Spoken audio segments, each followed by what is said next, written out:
వనపర్తికి సంబంధించి కొంతమంది ఈ మధ్యకాలంలో కొన్ని మాట్లాడుకోవాలి. మనం వాళ్ళ గురించి ఎందుకు, అవి చచ్చిపోయిన పాములు, ఆ పనికిమాలిన సన్యాసులు, వాళ్ళ గురించి మాట్లాడుకోకూడదని మనం టైం వేస్ట్ అవుతుంది అనుకుంటే వాళ్ళు ఈ మధ్యకాలంలో మళ్ళీ రోడ్ల మీదకి వస్తున్నారు. ఒకడు పోయి కుంటల కాడ ఫోటోలు దిగుతాడు, ఒకడు పోయి మోరీల కాడ ఫోటోలు దిగుతాడు, ఒకడు పోయి డ్రైన్ల కాడ ఫోటోలు దిగుతారు. వాళ్ళకి అర్థం కావాల్సింది ఏంటంటే వాళ్ళకి కర్రు కాల్చి వాత పెట్టి ఇంటికి పంపించిన ఆల్రెడీ. వాడు వస్తే పొడిసేది లేదు, ఏం చేసేది లేదు, అక్కడికి వెళ్ళి పూలు చల్లుతున్నారు సిగ్గు శరం లేకుండా. ఎందుకంటే ఆ మినీ లిఫ్ట్లు కానీ మిగతా కార్యక్రమాలు కానీ మొత్తం రైతులు చేసుకున్న డబ్బులంతా దొబ్బి మీరు అందరూ తెలుసు మనందరికి ఏం చేసిండవి. లాస్ట్కి ఒకసారి మళ్ళా కానీ ఈ టైం కానీ గెలిపిస్తే మన ఇంటి ముందున్న వాకిలు కూడా కబ్జా చేస్తుండే, అందుకే ఇంటికి పంపించినాం. అట్లాంటోడు మళ్ళీ ఇప్పుడు ఊళ్ళ మీద వాడు తిరుగుతున్నారు. మొన్న హైదరాబాద్లో మాజీ మంత్రులు ఇద్దరు, మాజీ ఎమ్మెల్యేలు ఇద్దరు అక్కడ ప్రెస్ మీట్ పెట్టారు. ప్రెస్ మీట్ పెట్టి ఒక ప్రెస్ నోట్ ఇచ్చారు పాలమూరు రంగారెడ్డి మీద. పాలమూరు రంగారెడ్డి మీద మనం నవంబర్లో ఎలక్షన్ అయింది, అక్టోబర్లో దానికంటే ముందు నెలలో సెప్టెంబర్లో పాలమూరు జిల్లాలో ఉన్న వాళ్ళందరూ, ఇక్కడ వనపర్తిలో ఉన్నోడు కూడా, పాలమూరు జిల్లాలో ఉన్న అందరూ ప్రజలందరూ అర్జెంటుగా చెంబులు, లోటలు, బకెట్లు, బిందెలు అన్నీ తీసుకొని అక్కడికి నార్లాపూర్ రండి, మేము పంపాన్ చేస్తున్నాం, అందరికి 12 లక్షల ఎకరాలకు నీళ్ళు వస్తాయి, మొత్తం ఇరగదీసినాం అని చెప్పి అక్కడికి పిలిచారు. మనందరినీ పిలిచి ఒక మోటార్ ఆన్ చేసిరు, టెంపరవరీ మోటార్ ఆన్ చేసిన తర్వాత ఆ చెంబులల్లో వాటర్లలో మనలు పాలమూరు రంగారెడ్డి అయిపోయింది, అందరికి నీళ్ళు వస్తాయి అనుకొని తీసుకొచ్చి ఊళ్ళల్లో పూజలు చేసిండ్రు. కానీ ఆ నీళ్లు తీసుకొని వచ్చి ఊళ్ళల్లో పూజ చేసే లోపు కేసీఆర్ హెలికాప్టర్ ఇక్కడ ఎగిరి అక్కడ దిగే లోపు మోటార్ బంద్ చేసిండ్రు. ఆ సన్యాసులు మన గురించి మాట్లాడతారు. వాళ్ళు వనపర్తి జిల్లాకు 1 ఎకరా లేదు. ఇప్పటి వరకు వాళ్ళు ఉన్నప్పుడు అఫీషియల్గా నేను ఇప్పుడు రికార్డు తెప్పించుకున్న ఈఎన్సీ గారితో, ఇవన్నీ మీరు రాసుకున్నాలే పత్రికా మిత్రులు, దాదాపు 23,000 కోట్లు, 27,360 కోట్లు వాళ్ళు ఖర్చు పెట్టున్నారు. 57% అప్పుడున్న వాళ్ళ వాల్యుయేషన్ ప్రకారం అది దానికి ఎస్టిమేషన్ వేసి ఉన్నారు. దాని ప్రకారం 50% కంప్లీట్ అయింది. మూలితే వనపర్తిలో ఓడు, హైదరాబాద్లో ఓడు, ఈ మధ్యకాలంలో నిన్న మొన్న గద్వాలు వచ్చిన మీసాలు లేనోడు ఓడు. వాళ్ళు ఏం మాట్లాడతారంటే 90% కంప్లీట్ చేసిన అని చెప్తారు, 90% కంప్లీట్ చేసిన అని చెప్తారు. 90% ఎక్కడ కంప్లీట్ చేసిండ్రు, ఎట్లా కంప్లీట్ చేసిండ్రు? నేను ఆల్రెడీ పీసీసీలో సిఎల్పిలో నేను ప్రెస్ మీట్ పెట్టి చెప్పిన, అరే నిరంజన్ రెడ్డి నీకు తెలివి లేదు, నీతోనున్న తెలివి లేదు, మీరందరూ మీకు దమ్ము ధైర్యం ఉంటే మీరున్నప్పుడు టెండర్లు పిలిచిండ్రు, ఆ టెండర్లకు సంబంధించి 36,000 కోట్లు పిలిచిండ్రు, 90% అయిపోతే మిగతా 10% మా సీఎం గారిని రిక్వెస్ట్ చేసి 3,000 కోట్లు నేను రిలీజ్ చేపిస్తా, మీ కాంట్రాక్టర్తో పాలమూరు రంగారెడ్డి కంప్లీట్ చేస్తారని నేను ఛాలెంజ్ చేస్తే ఇప్పటివరకు చర్చలకు రాలే. వాళ్ళు మన గురించి మాట్లాడతారు. దాని తర్వాత ముఖ్యమంత్రి గారు వచ్చిన తర్వాత మామూనాళ్ళ రైతు సదస్సు పెట్టినప్పుడు ఆ స్టేజ్ మీద ఉప ముఖ్యమంత్రి, మంత్రులు అందరూ ఉన్నారు. వాళ్ళందరినీ రిక్వెస్ట్ చేసిండు, నేను పాలమూరు బిడ్డను, ఇక్కడ వెనుకబడిన జిల్లా, ఈ 14 నియోజకవర్గాలకు మీరొక్కసారి బూరుగుల రామకృష్ణరావు గారి తర్వాత నాకు అవకాశం వచ్చింది, వేదిక మీద ఉన్న మంత్రులందరూ, ఫైనాన్స్ మినిస్టర్ అందరూ, మీరందరూ నాకు సాయం చేయాలి మా జిల్లా కోసం. ఏం సాయం చేయాలంటే మొత్తం 3 లక్షల కోట్ల బడ్జెట్లో సంవత్సరానికి 20,000 కోట్లు, 5 ఏళ్లకు 1,00,000 కోట్లు వెనకబడ్డ పాలమూరుకు ప్రకటించి అవన్నీ జీవోలు ఇస్తున్న మన ముఖ్యమంత్రి గారిని చూసి వాళ్ళు బుద్ధి తెచ్చుకున్నారు.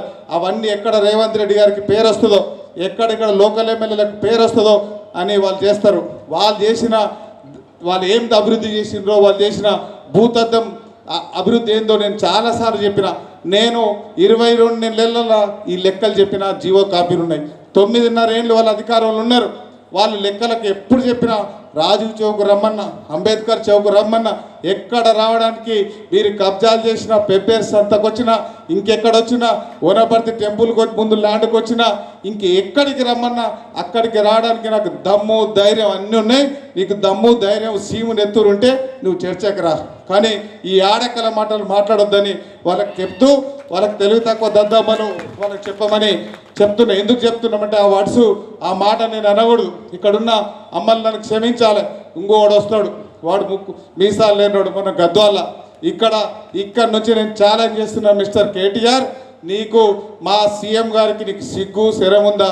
ఎట్లా చేంజ్ చేసుకుంటా అంటున్నావు? కేటీఆర్ నీకు సిగ్గు శరం ఉంటే, నీకు దమ్ము ధైర్యం ఉంటే, కాంగ్రెస్ పార్టీ గెలిచిన పార్టీ మీద గెలిచిన సబితమ్మకు మంత్రిస్తావు, శ్రీనివాస్ యాదవ్ సైకిల్ గుర్తు మీద గెలిచిన ఆయనకు మంత్రిస్తావు. మేము అట్లా ఏమి ఇయ్యలే, వాళ్ళు అభివృద్ధి కోసం పార్టీకి సపోర్ట్ చేస్తున్నాం అని చెప్తే సిగ్గు శరం ఉందా అన్నాడు. ఇంకోటి అన్నాడు, నీకు మొగతనం రేవంత్ రెడ్డి గారి మొగతనం ఎట్లుంటుందో నవంబర్ 30 తారీఖు నాడు చూపించినాం, నేను ఇంట్లో వండబెట్టినాం, మీ అబ్బను ఫామ్ హౌస్కి పంపించినాం. మళ్ళా చూడాలనుకుంటే మళ్ళీ ఏప్రిల్లో చూపించినాం, జీరో. గుండు సున్నా ఇచ్చిన పార్లమెంట్ ఎలక్షన్లో. ఇంకా చూడాలనుకుంటే మా రేవంత్ అన్నతో నేను టైం తీసుకుంటా, కేటీఆర్ నువ్వు దా మా అన్నదమ్ముందలకి రా, మొగతనం ఎట్లుంటుందో చూపిస్తాడు. ఇక్కడ నుంచి వేదిక నుంచి ఆ కేటీఆర్కు నేను ఛాలెంజ్ చేస్తున్నా, ఇంకోసారి పిచ్చి మాటలు మాట్లాడొద్దని. ఈరోజే ఈ మీటింగ్ అయిపోయిన తర్వాత మా మార్కెట్ చైర్మన్ గారి ఆధ్వర్యంలో, సీనియర్ నాయకులు శంకర్ ప్రసాద్ గారి ఆధ్వర్యంలో, టౌన్ అధ్యక్షుల ఆధ్వర్యంలో, మా బ్లాక్ కాంగ్రెస్ అధ్యక్షుల్లో మీరందరూ కలిపి ఆ మాటలు మాట్లాడినందుకు ఇంకో మాట మాట్లాడండి. ఈ మధ్యకాలంలో మన పిల్లలు చిన్న చదువులు చదువుకొని గవర్నమెంట్ చదువులు చూసుకొని 500 మందికి గ్రూప్ 1 పిల్లలు ఎగ్జామ్ రాస్తే ఆ పిల్లలను అవహేళన చేస్తాడు. ఏం చేస్తాడు, ఒక్కొక్కరు 3 కోట్లు 4 కోట్లు లంచాలు ఇచ్చి గ్రూప్ 1లో పాస్ అయ్యారట.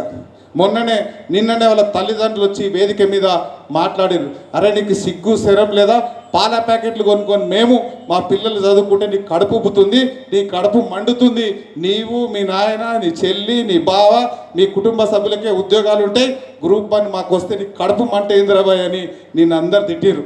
అట్లాంటి ఆ కేటీఆర్ మీద ఉమ్మడి తెలంగాణ రాష్ట్రంలో 119 నియోజకవర్గంలో ఇప్పుడు నేను చెప్పిన మా చైర్మన్ గారి ఆధ్వర్యంలో అర్జెంట్ ఇక్కడ నుంచి మీటింగ్ అయిన తర్వాత గౌరవ ఎస్పీ గారికి కేటీఆర్ మీద కంప్లైంట్ ఇచ్చి మేమందరం ఆ 570 మంది వాళ్ళందరికీ మేము సపోర్ట్గా ఉంటాం, వాళ్ళ తల్లిదండ్రులకు మేము సపోర్ట్ ఉంటాం. దాంతోపాటు ఇంకొకటి మనం ఎలక్షన్ల కంటే అంతకుముందు మంగంపల్లె స్టార్ట్ చేసి ఉండే, తర్వాత అల్వాల్లో స్టార్ట్ చేసి ఉండే, తర్వాత పెద్ద మందరిలో స్టార్ట్ చేసి ఉండే, తర్వాత వనపర్తిలో స్టార్ట్ చేసినాం. ఏం స్టార్ట్ చేసినాం, మనతోన ఇన్కమ్ ట్యాక్స్ కట్టిన డబ్బులు, నా సొంత డబ్బులు, ఎవరైనా బీదళ్ళు మనలు చచ్చిపోతే వాళ్ళకి 5,000 రూపాయలు మనం సాయం చేస్తున్నాం. దాంతోనే మొత్తం అయిపోదు, మేఘన్న అభయస్థానం మనం స్టార్ట్ చేస్తున్నాం. దానికి తోడు ఎక్కడన్నా గుడి కట్టినా, ఎక్కడన్నా బడీలు అవసరం ఉన్నా, ఎక్కడన్నా ఫీజులు అవసరం ఉన్నా నేను డబ్బులు ఇచ్చి మనలు పేపర్లు రాపిస్తే ఈ చెత్త గ్యాంగు, ఈ సన్యాసి గ్యాంగు, వనపర్తి గ్యాంగు ఆ పేపర్ కటింగ్ కట్ చేసుకుంటూ తిరుగుతున్నారు. వాళ్ళ పరిస్థితి ఎందుకు తిరుగుతున్నారంటే నా మీద ఇన్కమ్ ట్యాక్స్ కంప్లైంట్ ఇస్తారంట. ఆ పేపర్ కటింగ్ బ్యాచ్లకు, చిల్లర బ్యాచ్లకు, ఆ పేపర్ అమ్ముకునే బ్యాచ్కు ఇక్కడ నుంచి నేను చెప్తున్నా, నేను చెమట తడిసి కమిట్మెంట్ కష్టపడి నా డబ్బులు నేను బరాబర్ ఇస్తా, నేను ఇస్తూనే ఉంటా. మీరు పేపర్లు ఏరుకుంటూనే ఉండండి, మీరు ఆ పేపర్లు ఏరుకుంటా ఆ రోడ్లు ఎంబడి తిరుగుకుంటూ ఉండండి. వనపర్తి ప్రజలకు తెలుసు. ఇవ్వాలి కదా, ఇవ్వాలనా? మళ్ళీ వాళ్ళు పేపర్లు ఏరుకుంటారంటే ఏం చేద్దాం, ఏరుకోక కదా. అవన్నీ దృష్టిలో పెట్టుకునాలి.